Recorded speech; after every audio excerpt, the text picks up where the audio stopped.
Assalamu alaikum warahmatullahi wabarakatuh. আজি আমি নমাজৰ কিছু মাসলা মাসাইল যিখিনি প্ৰয়োজনীয় মাসলা মাসাইল আমাৰ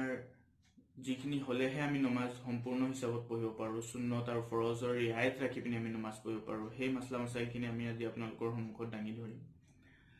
সব নমাজ আল্লাহৰ এটা ডাঙৰ ইবাদত হয় আৰু নমাজৰ যিসকলে মাসলা মাসাইল নাজানে শৰীয়তে হিয়তক একদম কম সময় সীমা বান্ধি দিছে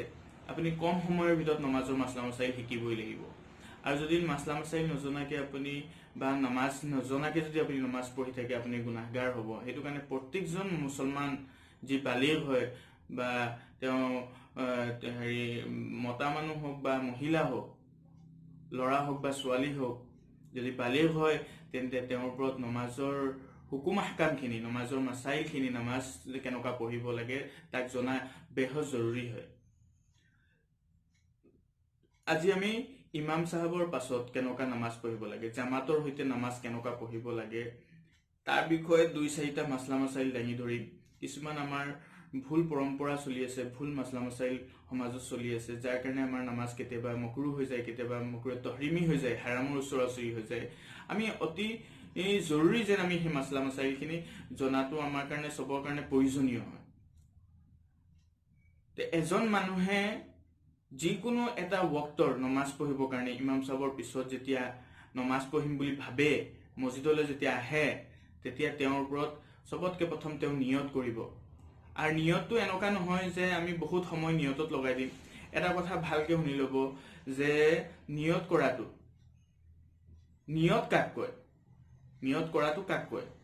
নিয়ত কোৱা হয় দিলৰ ভাৱনাটো অন্তৰৰ ভাৱনাটো তাক আমি জুবানত অনাটো জৰুৰী নহয় আৰু বেছি আসান আপুনি ইসলাম দিশৱাৰ নহয় মুশকিল নহয় কষ্ট নহয় ইসলামে সহজ উপায় দেখে আপুনি আৰু এটা ফজৰ পঢ়িব আহিছে নৱাইতুন সল্লিল্লাহি তাআলা ৰাকাতাই সালাতিল ফজৰি ফৰজুল্লাহি তাআলা মুতওয়াজ্জিহান ইলা জিহাতিল কাবাতি শৰীফতি আল্লাহু আকবাৰ এই গুটেখিনি কোৱাটো জৰুৰী নহয় আপুনি জুহুৰ পঢ়িব আহিছে বা ফজৰ পঢ়িবলৈ আহিছে আপুনি ইমানটো নিয়ত কৰি পিনি ইক্তেদা কৰাই জৰুৰী যে মই এই ইমামৰ তলত জোহৰ নামাজ পঢ়িছো আপুনি যেতিয়া ফিলিংছটো থাকিব আপুনি মুখেৰে নকৈ পিনি আপুনি দিলেৰে ভাবি পিনি আল্লাহু আকবাৰ কৈ পিনি নামাজ আৰম্ভ কৰাটো আপোনাৰ কাৰণে জৰুৰী এতিয়া যেটো পুৰা গৰদান আছে যিখিনি আলফাজ আছে শব্দ যিখিনি আছে আমি যেনেকুৱা দুই ৰেকাত ইমামৰ পিছত দুই ৰেকাত কাবা শৰীফৰ সন্মুখত ৰাখি পিনি নামাজ পঢ়িব লৈছো এই গুটেখিনি কোৱাটো আমাৰ জৰুৰী নহয় কোনবাই কৈ দিয়ে বেহতৰ হয় ভাল হয় কৈ দিব পাৰে কিন্তু নকলেও কোনো গুনাহ নহয় বা নামাজ নহব তেনেকুৱা কোনো কথা নহয় কেতিয়াবা নুকুৱাটো বেছি বেহতৰ হয় যেনে আপুনি নামাজৰ ইমাম সাহেবৰ নামাজ আৰম্ভ হৈ গৈছে ইমাম সাহেবৰ কিৰাত আৰম্ভ হৈ গৈছে আপুনি এই ইমামৰ পিছত মই এই নামাজটো পঢ়িব লৈছো জোহৰৰ নামাজ পঢ়িব লৈছো আসৰৰ ফৰজ নামাজ পঢ়িব লৈছো যিকোনো এটা আপুনি নিয়ত কৰি দিয়াৰ লগে লগে আপোনাৰ নামাজ আৰম্ভ হৈ গল আপুনি আল্লাহু আকবাৰ কোৱাটো আপোনাৰ ফৰজ হয় প্ৰথম যেটো তাকবীৰ হয় আপোনাৰ নিয়তৰ মাসলাৰ পিছত সবতকে প্ৰথম আহে তাকবীৰ নমাজৰ আৰম্ভণি যেটো তাকবীৰ এই তাকবীৰৰ ক্ষেত্ৰত আপুনি এতিয়া 4 ৰাকাতিয়া যেনিবা নামাজ পঢ়িছে এই নামাজটো আপুনি মুকম্মল কেনেকুৱা কৰিব ইমামৰ পিছত কেইটামান সৰু সৰু কথা আছে এই সৰু সৰু কথা কেইটাত যদি আমি বুজি যাওঁ আমাৰ নামাজটো আসান হ'ব আমাৰ নামাজ পঢ়ি পিনি আমাৰ মজা আহিব আমি এই বস্তুটো বুজাবলৈ চেষ্টা কৰিম প্ৰথম কথা তাকবীৰে তহৰিমাটো ইমামৰ কাৰণে ফৰজ মুক্তদিৰ কাৰণে ফৰজ যিজন পিছত নামাজ পঢ়িবলৈ আহিছে আপুনি ইমামৰ পাছত নামাজ পঢ়িব গৈছে আপোনাৰ কাৰণে ফৰজ ইমাম সাহেবৰ কাৰণে ফৰজ এটা কথা মনত ৰাখিব যদি ইমাম সাহেবে আল্লাহ কৈছিলে আপুনি ৰেডি আছিলে নিয়ত কৰি পিনি আমি লগা লগ আল্লাহু আকবাৰ কৈ বান্ধি ললে মানে ইমাম সাহেবে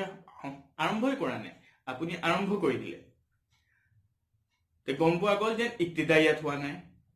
অৰ্থাৎ ইমাম সাহেবৰ যেটো ইক্তিদাৰ নিয়ত কৰিছিলে আপুনি ইমাম সাহেবৰ পাছত পঢ়িম বুলি যেটো নিয়ত লৈছিলে এই নিয়তটো ইয়াত পোৱা নগল কাৰণ ইমাম সাহেবৰ নামাজ আৰম্ভ হোৱা নাই আপোনাৰ নামাজ কেনেকুৱা আৰম্ভ হ'ব আপোনাৰ নামাজ নহল আপোনাৰ নামাজ যেতিয়া আৰম্ভ নহয় হেক কেনেকুৱা হ'ব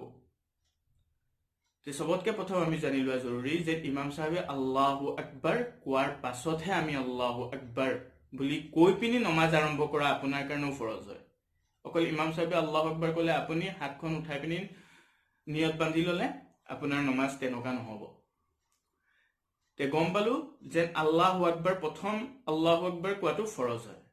প্ৰথম আল্লাহু আকবাৰ কোৱাটো ফৰজ হয় আৰু আল্লাহু আকবাৰৰ সৈতে নমাজ আৰম্ভ কৰাটো ফৰজ হয় তে যেতিয়া আপুনি নমাজ আৰম্ভ ইমাম সাহেবৰ লগত আল্লাহু আকবাৰ কইলে ইমাম সাহেবে আল্লাহু আকবাৰ কোৱাৰ পাছত আপুনি নমাজ যেতিয়া আৰম্ভ কৰিলে এতিয়া আপুনি সানা পঢ়িব ইমাম সাহেবে সানা সুবহানাকাল্লাহুম্মা ওয়া বিহামদিকা ওয়া তাবারাকা ইসমুকা ওয়া তাআলা জাদ্দুকা লা ইলাহা গায়রুক ইমাম সাহেবেও পঢ়িব আপুনিও পঢ়িব তাৰপিছত ইমাম সাহেবে আউযুবিল্লাহ বিসমিল্লাহ পঢ়িব ইনি ইমাম সাহেব আপুনি আউযুবিল্লাহ বিসমিল্লাহ নপঢ়ে আপোনাৰ ওপৰত লাজিম নহয় আপোনাৰ ওপৰত সুন্নত নহয় আমাৰ বহুত মানুহে ভাবে আউযুবিল্লাহ বিসমিল্লাহ পঢ়াটো মুক্তদিৰ ওপৰতো জৰুৰী হয় বা সুন্নত হয় মুক্তদিৰ কাৰণে প্ৰথম ৰাকাতৰ পৰা যদি তেওঁ আৰম্ভ কৰিছে প্ৰথম ৰাকাতৰ পৰা যদি তেওঁ আছে তে তেওঁৰ ওপৰত লাজিম নহয় জৰুৰী নহয় সুন্নত নহয় কাৰণ ইমাম সাহেবে কেৰাত কৰিব আৰু ইমাম সাহেবৰ মই ইক্তেদা কৰিছো তে ইমাম সাহেবৰ সুন্নত হল আৰু ইমাম সাহেবে সুন্নত পালন কৰি পিনি আপোনাৰ আলহামদু পঢ়িব সূৰা ফাতিহা আৰম্ভ কৰিব তে প্ৰথম কথা হল যে মোৰ ওপৰত অকল সানাহে মই পঢ়িম সানা পঢ়ি মই ইমাম সাহেবে আলহামদু আৰম্ভ কৰি দিব আৰু যদি মই সানা পঢ়ি থাকুতে যদি ইমাম সাহেবে আলহামদু পঢ়িলে মই সানা সুবহানাকাল্লাহুম্মা ওয়া বিহামদিকা বা আল্লাহুম্মা কৈছিলো ইমাম সাহেবে আলহামদুলিল্লাহি ৰাব্বিল আলামিন কৈ নমাজ আৰম্ভ কৰি দিলে এতিয়া বাকি দখৰ মোৰ পুৰাটো জৰুৰী নহয় পুৰুৱাটো মোৰ জৰুৰী নহয় কাৰণ ইমাম সাহেবৰ ইক্তিদা কৰি লৈছো মই আৰু 2 নম্বৰ কোৰআন শৰীফত আহিছে ইদা কুৰিয়াল কুৰআন ফাস্তামিউ লাহু ফাআনসিতু যে তোমাৰ সন্মুখত যেতিয়া কুৰআন তিলাওয়াত কৰা হয় তুমি মনে মনে থাকা অৰ্থাৎ কুৰআন আৱাজৰ সৈতে যদি ইমাম সাহেবে কেৰাত কৰিব আপোনাৰ কাৰণে লাজিম হৈ গল জৰুৰী হৈ গল ওয়াজিব হৈ গল যে আপুনি এটা মনে মনে হৈ যাব লাগিব সানা আপুনি যত পঢ়িছিলে তাতে ৰখাই দিব লাগিব দে গম পোৱা গল যে ইমাম সাহেবে যদি এজন মুক্তদি আহিছে ইমাম সাহেবৰ আলহামদু আৰম্ভ কৰাৰ পিছত তে সেইজন মুক্তদিৰ ওপৰত সানা পঢ়াটো জৰুৰী নহয় এওঁ মনে মনে ইমাম সাহেবৰ কেৰাত শুনিব যেতিয়া ইমাম সাহেবে কেৰাত পঢ়ি থাকিব যেতিয়া ইমাম সাহেবে কেৰাত পঢ়ি থাকিব তেওঁ আলহামদুলিল্লাহি ৰাব্বিল আলামিন ভিতৰে ভিতৰে দিলে দিলে পঢ়ি থাকিব জুবান দি তেওঁ মুখেৰে উচ্চাৰণ নকৰে কিন্তু তেওঁ দিলে দিলে ভাবি থাকিব বা তাৰ অৰ্থ যেনে আলহামদুলিল্লাহি ৰাব্বিল আলামিন মানে তা সব তাৰিফ যিমান প্ৰশংসা আছে দুনিয়াৰ যিমান প্ৰশংসা সব আল্লাহৰ বাবে এই ইয়াৰ ওপৰতে তেওঁ চিন্তা চৰ্চা কৰি থাকিব যদি বাকিখিনি নাজানে ইয়াৰ ওপৰতে চিন্তা চৰ্চা কৰি থাকিব বা তেওঁ আলহামদু যেন পঢ়ি আছে তাক মনে মনে মনে মনে মনে মনে কলে মুখেৰে নুবুজায় দিলে দিলে তেওঁ ফিলিংস কৰি আছে ভাবি আছে এনেকা নমাজত তাৱাজ্জুহটো আপোনাৰ বেছি তে ইমাম সাহেবে আলহামদু পঢ়াৰ পিছত আমিন আপুনি কব মনে মনে লাহে লাহে আমিন কব তাৰ পিছত ইমাম সাহেবে যিকোনো এটা কেৰাত কৰি পিনি ৰুকু কৰিবলৈ আল্লাহু আকবাৰ কৈ ৰুকুত যাব এইটো কয় তাকবীৰে ইন্তেকালিয়া প্ৰথম তাকবীৰটোক তাকবীৰে তহৰিমা বুলি কয় যেটো জৰুৰী হয় প্ৰথম তাকবীৰটো তাৰ পিছত যিমান তাকবীৰ আছে সব সুন্নত হয় ইমাম সাহেবৰ কাৰণেও সুন্নত মুক্তদিৰ কাৰণেও সুন্নত তে কেনকা আপুনি ইমাম সাহেবে আল্লাহু আকবাৰ কৈ ৰুকুত গৈছে আপুনিও আল্লাহু আকবাৰ কৈ ৰুকুত যোৱাটো আপোনাৰ কাৰণে সুন্নত তে আপুনি যেতিয়া ৰুকুত যাব ৰুকুত সুবহান ৰাব্বিয়াল আযীম ইমাম সাহেবে পঢ়িব আপুনিও পঢ়িব সুবহান ৰাব্বিয়াল আযীম সুবহান ৰাব্বিয়াল আযীম তে ইমাম সাহেব আপুনি 3 বাৰ কয় 5 বাৰ কয় যিমান সময় পায় আপুনি সিমান বাৰ ক'ব কিবা কাৰণত ইমাম সাহেব উঠি গল আপুনি এবাৰহে কৈছিল আপুনি এবাৰহে কৈছিলে ইমাম সাহেব উঠি গল ৰুকুৰ পৰা উঠি গল এতিয়া আপুনি কি কৰিব তে আপুনি জনা জৰুৰী যেন তসবিহ পঢ়াটো সুবহান ৰাব্বিয়াল আযীম পঢ়াটো সুন্নত হয় আৰু ইমাম সাহেবৰ ইক্তেদা কৰাটো ওয়াজিব হয় এতিয়া সুন্নত আৰু ওয়াজিবৰ মাজত তকৰাৰ আহিছে যেন আপুনি সুন্নতটো ধৰিব লাগে ওয়াজিবো ধৰিব লাগে এতিয়া যিকোনো এটাহে এৰিব পাৰে বা যিকোনো এটাহে ধৰিব পাৰে দুটা মাজত এটাহে ধৰিব পাৰে আপুনি ওয়াজিবটোক ধৰিব কাৰণ ওয়াজিবটো সুন্নতো আৰু জৰুৰী হয় প্ৰয়োজনীয় হয় এজন আপুনি যেটো জৰুৰী হয় আৰু সুন্নতো হয় হেতুক ধৰিব আৰু যেটো অকল সুন্নত হয় এই সুন্নতটোক এৰি দিব অৰ্থাৎ আপুনি ৰুকুত এবাৰে সুবহান ৰাব্বিল আযীম কৈ ইমাম সাহেবৰ লগত ইমাম সাহেবে সামি আল্লাহু লিমান হামিদা কোৱাৰ লগে লগে আপুনি ৰব্বানা লাকাল হামদ কৈ খাৰা হৈ দিব অৰ্থাৎ খাৰা হৈ আপুনি ৰব্বানা লাকাল হামদ ক'ব তাৰ পিছত ইমাম সাহেবে আল্লাহু আকবার কৈ আপুনি সিজদালে যাব আপুনিও আল্লাহু আকবার কৈ সিজদালে যাব আৰু যেতিয়া ইমাম সাহেব সিজদাত যেনকা আপুনি সুবহান ৰাব্বিয়াল আলা পঢ়ি আছে আপুনিও সুবহান ৰাব্বিয়াল আলা পঢ়িব আপোনাৰ কাৰণে সুন্নত ইমাম সাহেবে উঠি দিলে আপুনি পঢ়ি পিনি এবাৰ বা দুবাৰ পঢ়িছিলে আপুনি এবাৰ দুবাৰ পঢ়ি পিনি আপুনি ইমাম সাহেবৰ ইক্তিদাত উঠি দিব তাৰ পিছত 2 নম্বৰ সিজদা কৰিব আল্লাহু আকবাৰ ক'ব আল্লাহু আকবাৰ ইমাম সাহেবৰ কাৰণে কোৱা জৰুৰী কোৱা সুন্নত হয় আপোনাৰ কাৰণে কোৱা সুন্নত হয় আকৌ তেতিয়া 2 নম্বৰ ৰাকাত সম্পূৰ্ণ কৰিব এনেকৈ আপুনি 2 নম্বৰ ৰাকাত সম্পূৰ্ণ কৰিব 2 নম্বৰ ৰাকাতত উঠি পিনি আপুনি ইমাম সাহেবৰ কেৰাত শুনিব আৰু ইমাম সাহেবে নমাজ জেহৰি হোক বা সিৰি হোক আপুনি কেৰাত শুনিব বা মনে মনে ইমাম সাহেব মনে মনে থাকিলে আপুনি মনে মনে থাকিব আৰু তাৰ পিছত আপুনি 2 নম্বৰ ৰাকাত তত ৰুকু কৰি সিজদা কৰিব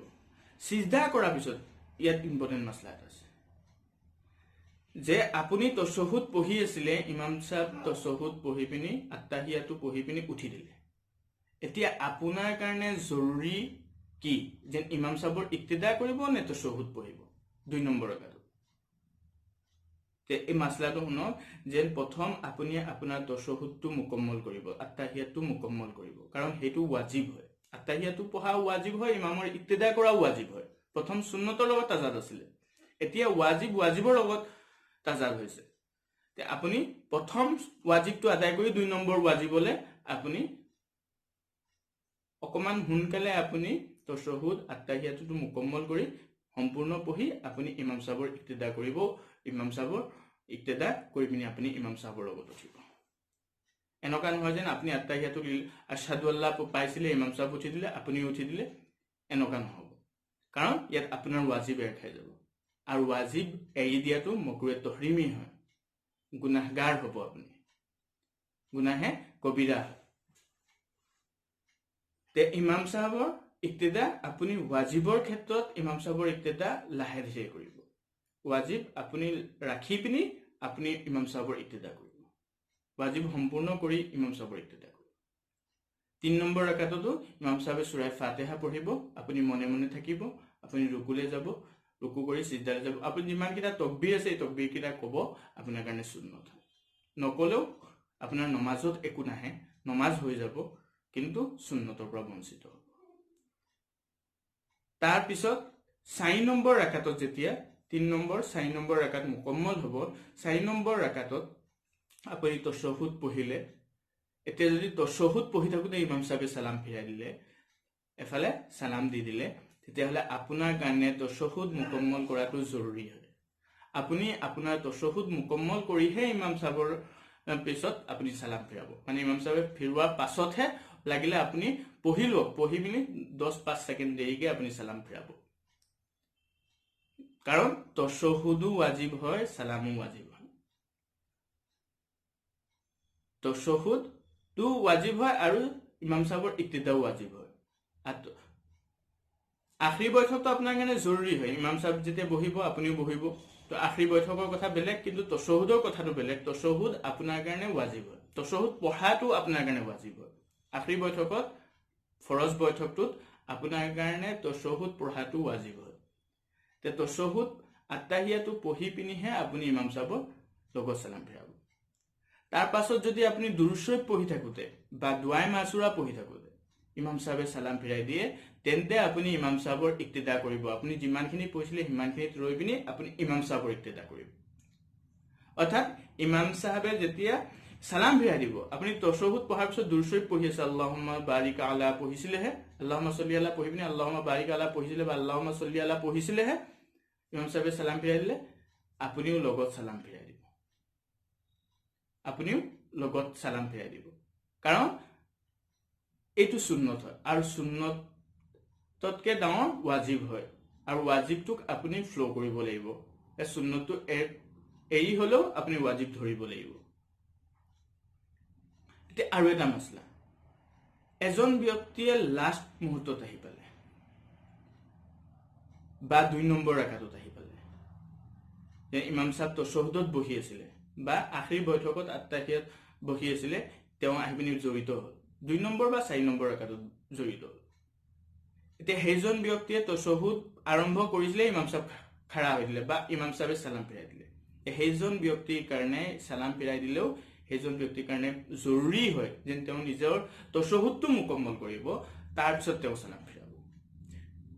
তে সালাম ফিৰোৱাৰ পাছত ইমাম সাহেবে যেটো দুআ কৰিব এই দুআটো ইস্তেমাই এটাবাৰত সাবিত নাই মুনফৰিদ অকলে অকলে নিজে নিজে বিচৰাটো সাবিত আছে আল্লাহৰ নবী সাল্লাল্লাহু আলাইহি ওয়াসাল্লামৰ জামানাতো সাহাবাসকলে অকন বেছি সময় বিচাৰিছিলে কোনোবাই অকমান কম সময় বিচাৰিছিলে ইমাম সাহেবৰ লগতে দুআ আদায় কৰিব লাগিব আপুনি মনে মনে থাকিব তেনেকুৱা কোনো কথা নহয় আপুনি যিকোনো ভাল কাম কৰাৰ পাছত যিকোনো আমলে সালেহ কৰাৰ পিছত দুআ কৰাটো মুস্তাহাব হয় সুন্নত হয় আৰু নামাজৰ পিছত নিজে দুআ কৰাটো সুন্নত হয় আপুনি নিজে দুআ কৰিব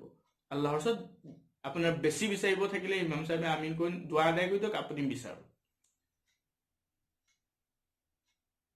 আমি সুন্নত নমাজ সুন্নতৰ মতে কেনেকুৱা হেতু আমি দেখুৱাম ইনশাআল্লাহ মাসাইলখিনি আমি দাঙি ধৰিম কিন্তু আমি সৎসমত ইমাম সাহেবৰ পিছত কেনেকুৱা নমাজ পঢ়িব লাগে কোনখিনি বস্তু আমি জনা জৰুৰী হয় তে আমাৰ নিয়ত কেনেকুৱা হ'ব লাগে এইখিনিৰ ওপৰত আমি অকমান কথা আপোনালোকক ক'লো ইনশাআল্লাহ আপুনি আমি সকলোৱে আমল কৰাৰ চেষ্টা কৰিম